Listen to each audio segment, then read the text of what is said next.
HaRav Yitzchok Zilbershtein Shlita of Beis Din of Ramat El-Chanan in Bnei Brak and Chave Mayetzes Gedolei HaTorah relates the following story.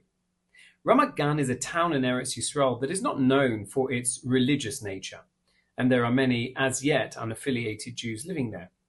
On one of the main city blocks, which is lined with many stores, there are also some shuls.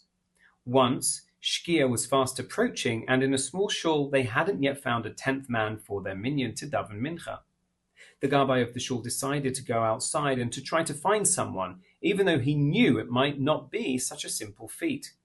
He went outside and was shouting, "Mincha, mincha, we need a minyan for mincha," as people around him continued doing their shopping without giving him a passing glance. He kept up his pleas, asking for a Jew to come and to answer Amen, but to no avail. Finally, one Jew passed by, jogging in his undershirt with headphones over his ears. The gabbai stopped him in his tracks and said, "We really need a 10th person for a minyan. It's almost Shkia, and we have no one. Could you do me just a favor and come to help us?"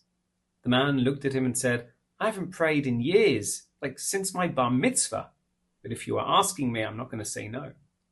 He came into the shul, they gave him a kippah and a siddur, and he joined the mincha. Afterwards, the rabbi approached the man, said hello, and asked him his name. The rabbi was shocked when he heard the name, and he asked the man if he was related to a certain elderly person with that same name who had passed away a couple of years ago. The man said, "Yes, he was my grandfather." The rabbi was flabbergasted and explained, "Your grandfather sat right there.